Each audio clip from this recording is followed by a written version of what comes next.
Hey everybody, I'm John.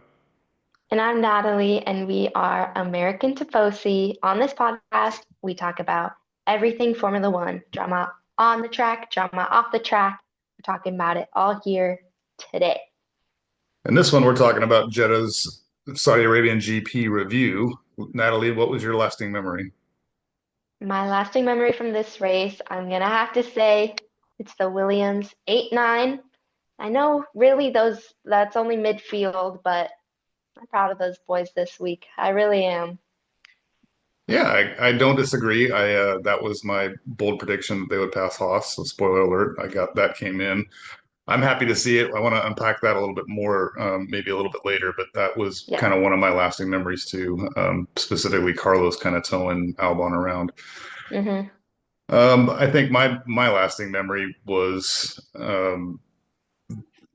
that I think there's a little drama brewing in McLaren. I, I Oh. think, and we can unpack that like right now if you want, but I kind of think Oscar is their closet number one. Like he's their secret number one. Yeah. Mm-hmm. Um, and why don't we talk about that more when we kind of get through the race? But Okay. do you have Good anything you wanted idea. to talk about for practice or qualifying? Yeah, I guess I have two things for qualifying. First of all, somebody has hit a record this week. Oh, do And tell. I will tell, I think you'll be happy to hear. Lance Stroll is now officially the most eliminated driver in all of history in Q1. So, That's a that's not a good record to have. no, it's not a good record to have, but he has it. Yeah, Um, which I think is Right behind, great. I think K-Mag. K-Mag was first, and now it's switched over to Lance. Oh, really? I would have never guessed Yeah, K-Mag. I would have yeah, guessed some guy that had been around a long time. So, yeah. yeah, I think that's kind of interesting because this whole week leading up to and then during Q1, Q or no, FP1, FP2, FP3, all the talk was the gossip about Max maybe leaving. Mm-hmm. And that's just gonna that's well, spoiler alert, Max did really well, and now Christian Horner is saying they had the fastest car. Um, Oh, please. but so maybe he's not going to get his exit clause of worse than third anyway. Mm-hmm. Um, but you know the all the rumors are floating around Aston Martin, Mercedes, and man, you know how are you going to? And I can't see Lawrence Stroll replacing his son Lance Stroll. But then how is Max going to want to join that team when he's got the worst qualifying driver of all time ever on his Mm-hmm. team? So I don't know. I think that's going to be See, we keep talking about Max going. I don't think he's going to Aston Martin. I don't think there's any chance of Max going to Aston Martin. Yeah, I don't know. I mean, that's just always been the rumor. I mean, I don't know who he would go to is the thing. Right. No one. Maybe You know, Mercedes, but I don't think that's in the cards currently either, right now, at least. given how good their two drivers are and how good their car is, I kind of agree also. Yeah, yeah. I'll say Speak. for qualifying, the other thing I wanted to mention was Lance again. We had in the last race in Bahrain, Nico Hulkenberg's time deleted. So this week, Lance Stroll, they showed he was in 16th in Q1, but he sat in his car and waited a little bit before getting out and going to have his interview. And that's because they're looking to see if there is going to be another time deletion this week. So it looks like they're adapting to previous weeks, which is great. But yeah, I thought that was kind of interesting. Yeah. I thought something else that was interesting is we had four teams start in the top four. Usually Yeah. it's like a front row lockout of McLaren or you know, Hmm. but we had, or at the very least, it might be, you know, Red Bull, McLaren, or something like that. But we had four different teams in the top four, which made for a spicy lap one, turn Yeah. one. Very Uh, spicy lap 121. and I think that that's going to be interesting. You know, what are your thoughts on Max's penalty? Well, I texted you, and I said that it looks like Oscar was a little bit wide, and you said you disagreed. So I'm sure you have your opinions. Um, I I am an Oscar supporter, but I it did look like he was kind of going over the line too a little bit. I don't know if Oscar did say that Max wouldn't have made the turn anyways. Um, maybe he's just saying that so he doesn't get the penalty. I don't know, but I do think that Oscar was a little wide, and but also Max did. I mean, he he crossed over the line. I think the penalty is reasonable. Yeah. So unfortunately, I wasn't a fan back in the 90s when there was, instead of a big curb and massive areas of runoff, it was a wall or a gravel trap. And I Yeah. think if Formula One would go back to something like that, I think that it would legislate all of this garbage about who was ahead at the turn. Because Mm, if there was a wall there or a gravel trap there, Max would have never been there. He would have right. had to have slowed down. Right. Oscar at least made the turn. I don't care that, you can argue, did he give him room or not? Oscar made the turn and he slowed down and braked into the turn. If you watch Hmm. Max's onboard, he he just YOLOs and goes into Yeah. and is like and then is like, oh, and he knows that Right. Oscar's not going to give him room, so he's like, okay, well, I can just go into the runoff. Yeah. And and so I'm going to jump ahead for a second because Liam Lawson towards the end of the race got a 10-second penalty for basically the same thing. And the only thing that Hmm. I can see that was different is that, of course, on lap one, drivers don't have DRS. Yeah. When Liam Lawson got the penalty, same situation. Hmm. YOLO's into the turn, doesn't slow down. The only difference is he had DRS on. So he was Yeah. probably going faster than Max was. But I don't understand why he got a 10-second penalty and Max only got a 5-second penalty. Mm, it's because he's Max Verstappen. That's why. That's I okay, right? So I I agree. think I think that's the point we're getting to. Yeah, I think it's because he's Max Verstappen, honestly. Because yeah, I mean, Oscar went a little wide, but Max didn't have to do that. Max is the best driver, arguably currently. He knows how to get out of a situation like that, and he chose to go through. So yeah, I think with that Yeah. comparison, I think it's because it's Max Verstappen. He only got the 5 second, Liam got the 10.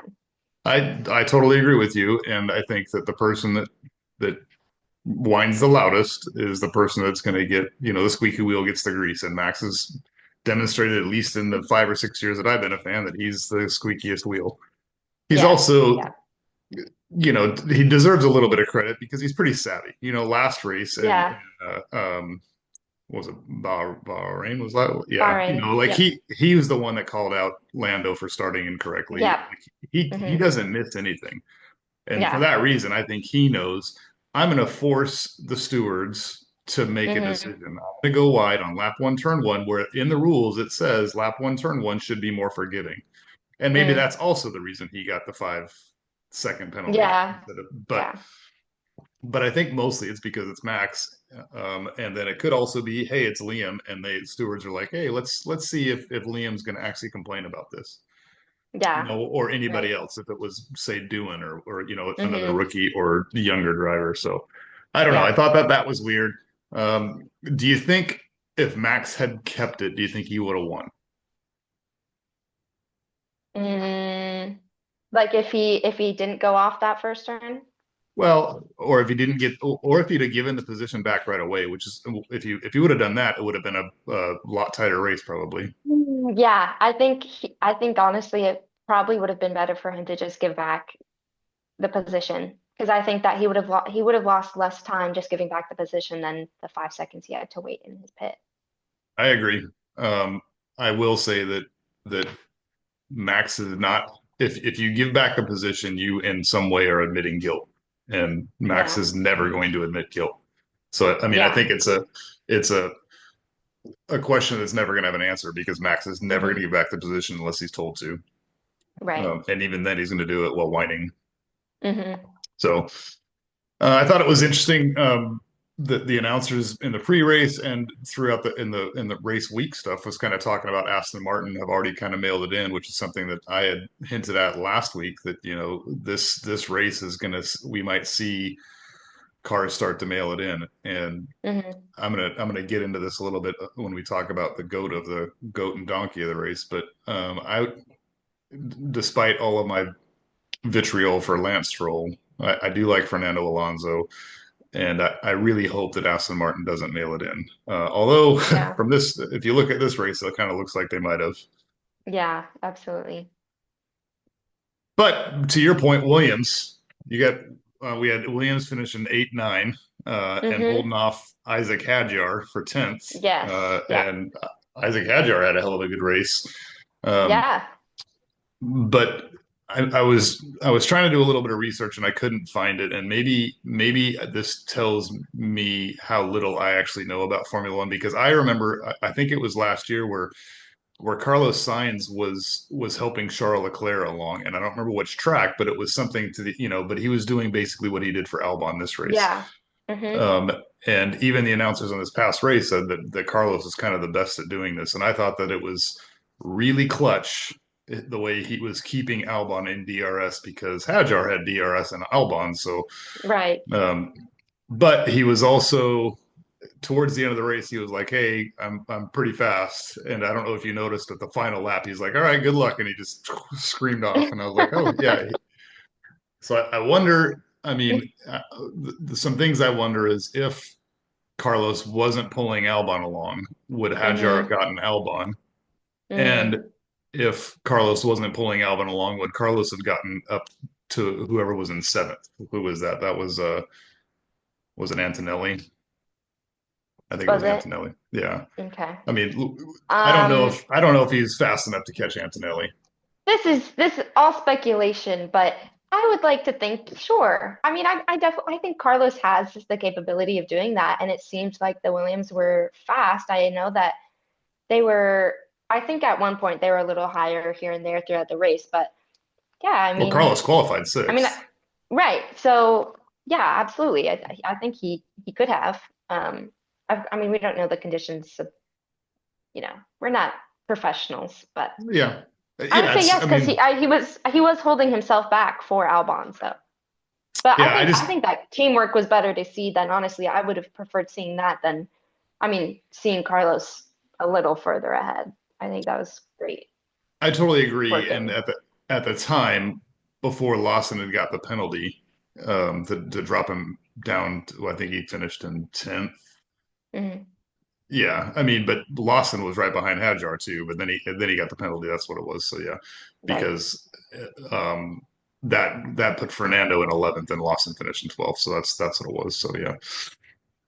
A couple other things that I want to kind of to talk about is I wrote in our notes, and I don't know if you noticed it, but I'm making this prediction. It's not a bold prediction for a particular race, but we have a week and a half between now and Miami, and Hmm. I believe that we're going to start hearing grumblings any day now of maybe Colapinto coming or Doohan getting replaced. Mm, okay. So I think yeah, because I think I said race 8 he'd be replaced, and we're coming up on race 6, so. yeah, I mean, and he's so last year at this time, Alpine was the worst car on the grid. Alpine or Sauber were the worst car. Hmm. Alpine, to say nothing of the unfortunate incident between Yuki Tsunoda and Pierre Gasly, pardon me, that crashed out on the first lap. But Pierre Gasly qualified like fifth or maybe sixth, and then Carlos. I mean, he qualified quick. Alpine has a good car. That's the thing. Is Yeah. last year Alpine was hot garbage, but it wasn't their drivers. Yeah. Right. It was their car. This year Hmm. they've got a good car. Gasly's scoring Yeah. consistently midfield, Incredible. He's doing really good. and he qualified well this time. And Doohan, where is he? He's like I think he passed Bortoleto on the last lap to not be last of the Yeah. finishers to finish 17th, which is essentially 19th because two cars were out, right? Hmm. Um, I think this might be the time. And if they make a decision to switch to Colapinto, specifically Colapinto has experience on F1 tracks. They're going to want to put him Hmm. in a track that he has experience on. And Yep. Miami's not a track that I don't think he has any experience on, but I just think that sooner rather than later it's going to happen. And Doohan hasn't done well. I mean, and it'd be one thing to say, oh, Doohan finished 17th, or I think he finished 16th, but and Gasly finished 15th or 14th. And Right. but I mean, Gasly's qualifying way better than him. He's finishing way better than him. Yeah. And unfortunately, or maybe fortunately for Doohan, I mean, we're not seeing the two of them finish together because one of them always gets Hmm. crashed. It seems like, but. I Yeah. don't know. It's kind of sad to see what's going on with Alpine, and I'm sad for that crash. But speaking of that crash, did you find fault for that? Mm, no, I didn't No. find fault. It was, I think it was so sudden and shocking. And I'm sure, I mean, somewhere there might be fault, but I felt like at the beginning, the whole grid was very close together. Um, so I was worried. I thought there might have been more than one crash or one touch during that first lap. I think that first lap was shocking. So I'm not surprised that a crash happened.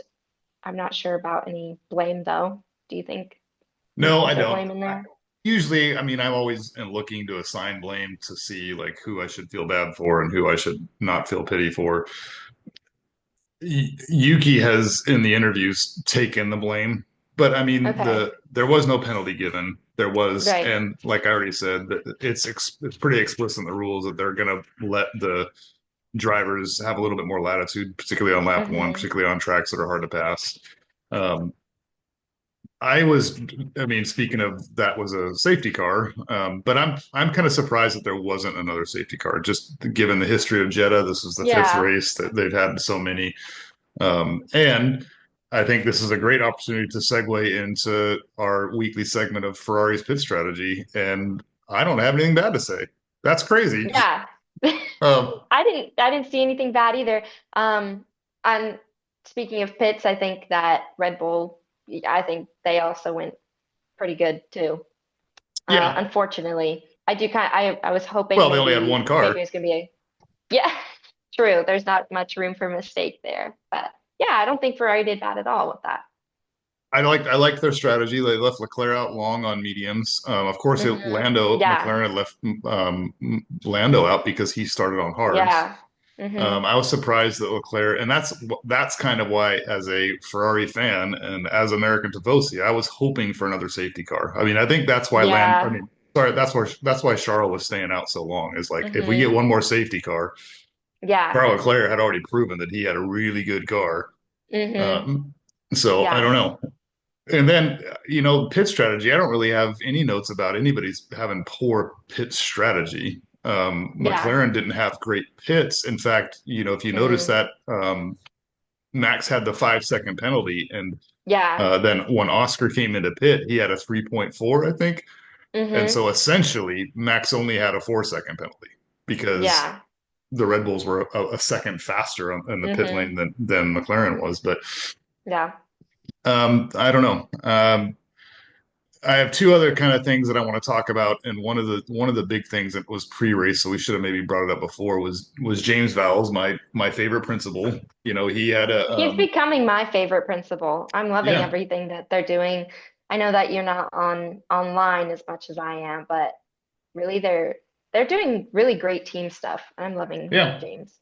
Last race they had the lie detector test, and they do that every Mm. once and Alex Albon was on the lie detector, and I thought that was pretty crazy. Was one of the questions they asked Alex Albon with the lie detector on was, is James Vowles the best principal? And Alex Albon didn't like hesitate. He was like, yes. And then the lie Yeah. detector operator was like, yep, he's telling the truth. Yeah. So I don't know.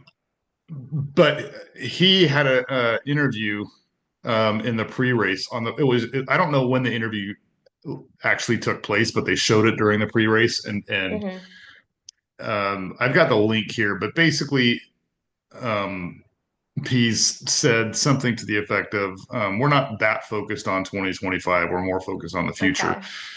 which that's in line with everything we've talked about, and with a huge regulation change coming from an aerodynamic car to a powered car. I mean, I get all of the reasons why, but you have two really good drivers right now, Hmm.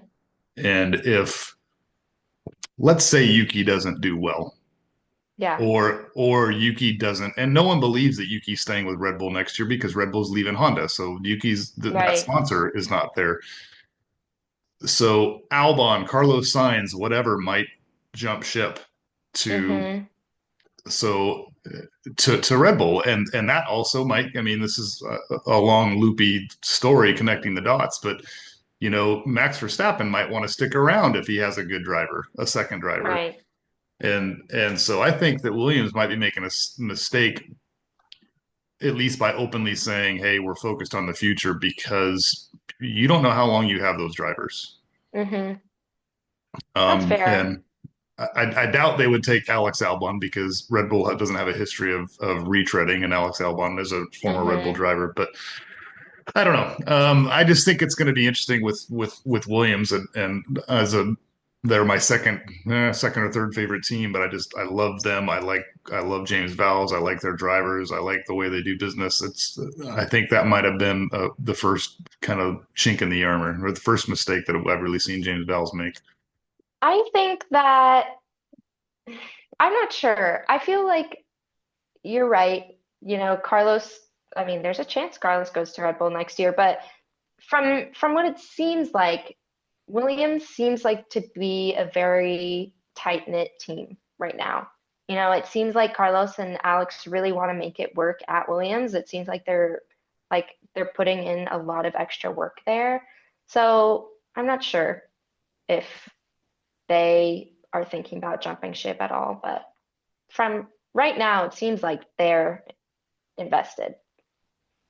I agree with everything you said, that and tight knit seems to be very true. But what I know of Formula One drivers, all 20 of them and all the ones that have come before them, is they will always take an opportunity, a better opportunity. So I don't know that Red Bull is a good example. I'm just saying if a door opens, it's a better team. And this it's not true. It's I mean it's true for Carlos Sainz. It's true for Alex Albon. It's true for Nico Hulkenberg, who did it last year. So Hmm. anybody will jump to a stronger team if they have the opportunity. So I don't know. Um, I had a couple notes on McLaren that I'd like to Okay. talk about. If you have anything else you want to kind of to talk about. Um, yeah, I think let's talk McLaren. There's a lot of Okay, McLaren talk. Let's do it. sure. So I'm going to take you all the way back to yesteryear when I Okay. told you when you were first becoming a Formula One fan, and I told you that I think that McLaren's going to be my new team, right? And not Ferrari. And you were like, "What on earth?" But then you kind of bought off on it. You bought me a McLaren Lego set. Yeah. Um, at the time, McLaren wasn't very good, right? I liked Right. Lando. Yes. So I'm going to preface this by saying that I'm going to do the research about all 20 drivers. Like which driver had the benefit of starting on a good team. And Hmm. I don't think there's very many, right? And Right. currently there's only two Hmm. I believe that to be Kimi Antonelli and Oscar Yep. Piastri. I Yep. think I'm saying this unknowing, so anybody that knows more, and if you know more, please feel. But Charles Leclerc didn't start in Ferrari. Nobody started. Um, He started with okay. Alpine, Okay. or I'm sorry, he started with Alfa Romeo. I Okay. mean, like Lewis Hamilton didn't start with Mercedes. Of course, he had won a title Right. with McLaren, but Oscar Piastri, you would expect to struggle. Mm. However, when Oscar Piastri was a rookie, McLaren wasn't. McLaren was a top five team, but they aren't what they are now. Right. And so I don't remember who Lando started with, but Lando, even if he started with McLaren, McLaren wasn't good when Lando started. Hmm. And they developed Lando, and Lando has become a very good driver. Yes. Oscar has become what Oscar. Let's call them equal right now. Oscar Okay. did it. Oscar did it 3 years faster, Yes. Right. and and so I think if it were me, I think that I would start putting my eggs in the Oscar basket more than the Lando basket, just from the perspective of he's 3 years younger. He's already had kind of the same level of success Lando has, and he's Hmm. demonstrated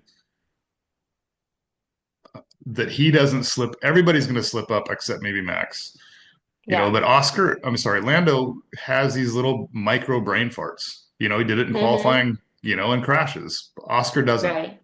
Yeah. and Oscar did in Australia in week one this year. Like he spun out when they were leading. But so far, Oscar, if you consider that they're the same caliber of driver and they're in the same Hmm. car, Oscar just Hmm. likes makes less mistakes. Yeah. Um, yeah. I agree with all of that. And we both started as Lando.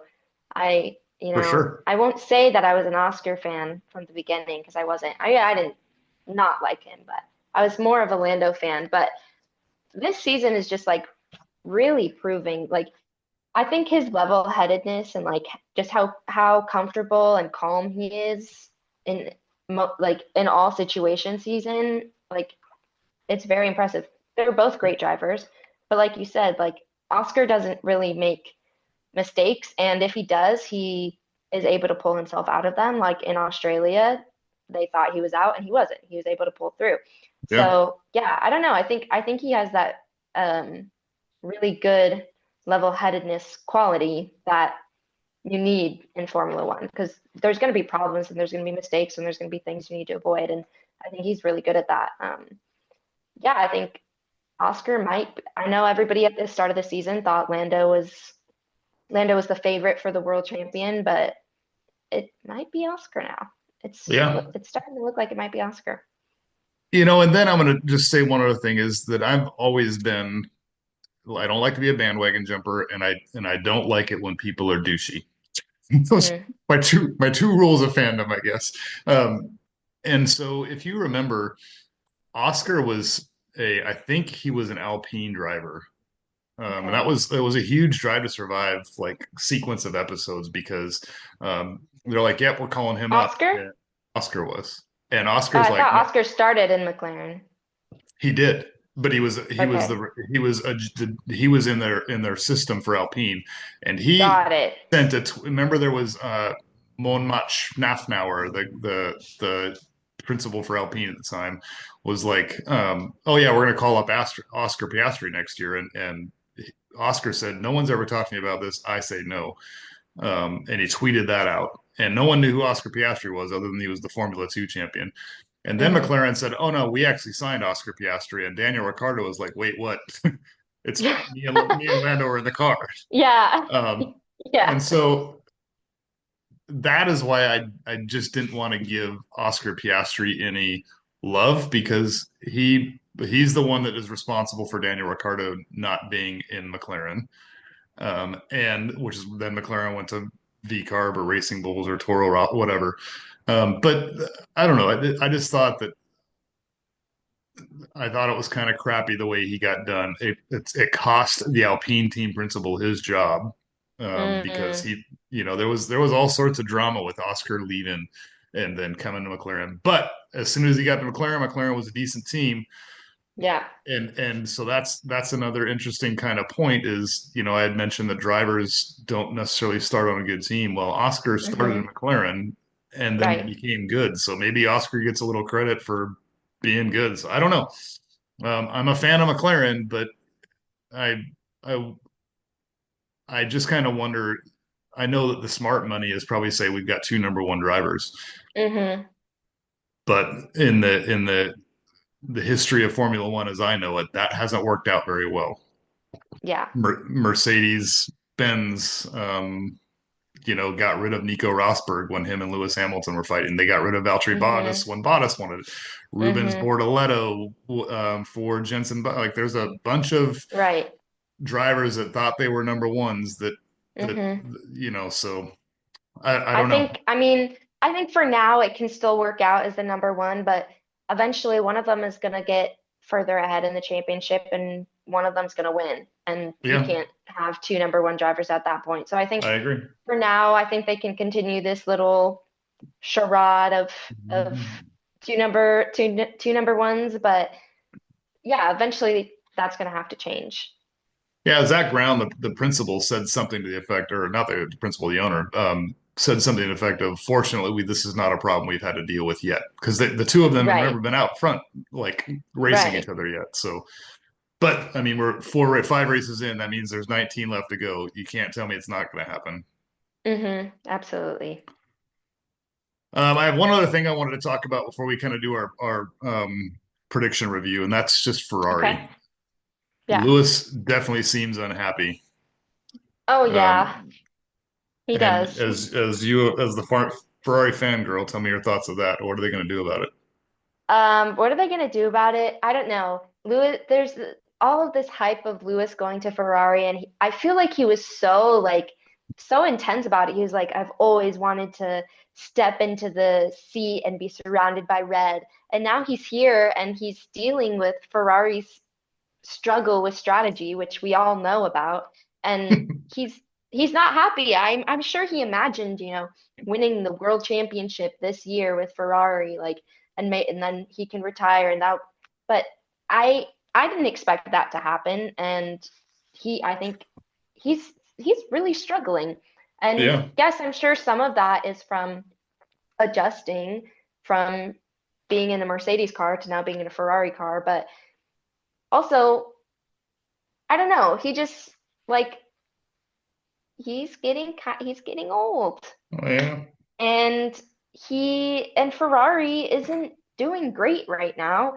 I don't know if of course it's not just the like there's a whole number of reasons, but we sort of know that Ferrari is always this like struggle bus. Even if they're performing well, there's always something happening at Ferrari, and I'm sure like I don't know. I think Lewis should have expected something like that. And but yeah, he does look really he doesn't look happy.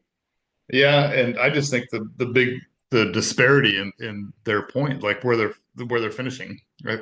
Yeah. The thing that I'm going to take solace in is because I don't know. I don't know. I'm not enough of a fan. I'm not enough of a historian of Formula One to know when you switch teams, when does the light turn on? Yeah. And the only evidence we have really is this year, and you could argue that it's Carlos, right? Yes. Carlos, That's what I was gonna say. this race, so 5 races, right? But Nico Hulkenberg switched teams, and the light hasn't switched on for him. But he you could argue that he He's downgraded also in not in a cars. great car. Yeah, right. Yeah. Um, so Lewis maybe is going to start now, but also if they're setting the cars up, maybe they're setting it up more for Charles than setting them up equally. I don't know. Maybe that's true, maybe that's not. But I don't know. I don't know. I just think that even they got to if get it that's fixed. true, Lewis is supposed to be, in his eyes, the best driver out there. Yeah, I would think that he should be able to adapt. And I like Lewis Hamilton. I'm not trying to hate on him at all, but I don't know. I think he needs to lock in the next few races. Carlos has done it. Carlos is performing really well in a Williams. Lewis needs to yeah, be I agree. performing decently in a Ferrari. Yeah, I That's agree. what I think. All right, so our predictions. I had Max getting pole. I got a point for You that. did. You do get a You point for that. you had Lando. Um, Definitely wrong. Definitely wrong on that one. I had Max Lando Charles, so that worked out good for You me got for the Charles. Charles. Yeah, that's good. Incredible. I'm happy Yeah, for that yeah, one. yes. Very happy with that one. I'm gonna start having to guess Charles more just to manifest good things for him. I had Lando, Charles, Oscar. That order was wrong. Yeah, that's a Oscar bummer. and Charles were up there though. For Sure. bold predictions, yours was right. Williams passes Haas for fifth. I'm happy about that. Heck Very yeah, me happy for too. Williams. My prediction was wrong. Yuki will finish eighth or higher. I'm really starting to think that these predictions that I'm are the opposite is happening. Yuki crashed Yeah. If not even in one lap. Lando crashed in Q2 or Q3 and got yeah, 10th. So yeah, started I 10th, don't know. yeah. Maybe I should just I'm gonna start predicting the opposite of what I want to happen. I think that's a good idea. And then what will happen, what I don't want to happen. Yeah, I think Yeah. that's what I'm doing now from now on. All Let's talk right, about who's goat of your the day, yeah, donkey of the okay. day. Go to Goat the of the day. day, you can go. Okay. I kind of want to pick Charles for I'm sorry. I kind of want to pick Carlos for towing Albon Okay, around and okay. ensuring that Williams got double points. Um, I was also going to maybe pick Charles Leclerc for getting Ferrari's first podium, not counting the sprint Mm-hmm. race. So I'm going to go with Carlos to give you a chance to pick Charles if you want. Oh, thank you. Yeah, actually, I will pick Charles. I put Lando. because he was in 10th and then he got up to fourth. But honestly, he's in a McLaren, so that's kind of, I mean, And he shouldn't have we been really starting only 10th. see, right, he shouldn't have been starting 10th. Yeah, And Ollie Bierman went from 20 to 20th. 10th. So, Right. yeah, I'm changing the Lando to Charles because, he deserves it. Should the Ferrari be doing this consistently? Yes, but I'll give him a little point because Okay. finally, get a little Fair. Ferrari podium up there. I love it. I'm sorry, donkey of the day. Who do you got? We have the same one. I said Bortoleto. My reasons similar to yours. You can talk about yours, but for me, I guess another lasting memory, if you will. Oscar in the cool down room said something like he might not have a flight home tonight. Like he almost crashed into his mentor, into his Yeah. And his F2 manager. mentor, His and his manager. manager, his Yeah. manager. So I don't know, and it seems like on the radio, Fernando was trying really hard not to like be really angry because that's he's managing Bortoleto. So, but yeah, I thought that was a kind of silly moment. Yeah, and I actually think for that reason, I mean, he finished basically last in the grid. For of the cars that finished, he did finish last. He screws Alonso, Hmm. and Alonso has never been one to bite his tongue. So I thought it was pretty. And I think you must have caught it too because he's like, "Whoa, that was scary." Yeah. Whoa. And I was like, if that was Yeah. anybody else, he would have been like, "That idiot," blah blah blah blah blah. And I Yeah. was, um, and so Alonso finishing 11th, I just wonder if it screwed him out of points when Aston Martin had Oh, no yeah. points to speak of. And so I'm going to give him my donkey of the day. Yep. And I'm I not think sure it Alonso was probably did too. Back on their flight home. on their flight home. Yeah. Yeah. All Yep. right. Well, I think that's about what I have to say. We'll Me do as this well. again in about a week, doing our lead up to the Miami Grand Prix. It's a whole new Perfect. different track. It's Yes. going to be exciting. And then we're off to Barcelona, where Natalie will be there Yes. in person and being Very our excited. sidetrack reporter. Yes, So, I will be sidetrack reporting. all right, guys. Well, Yeah. thank you for tuning in. We will talk to you again before Miami. Yes, we will. Make sure to like, comment, subscribe, all those good things. We'll see you guys next week. See ya.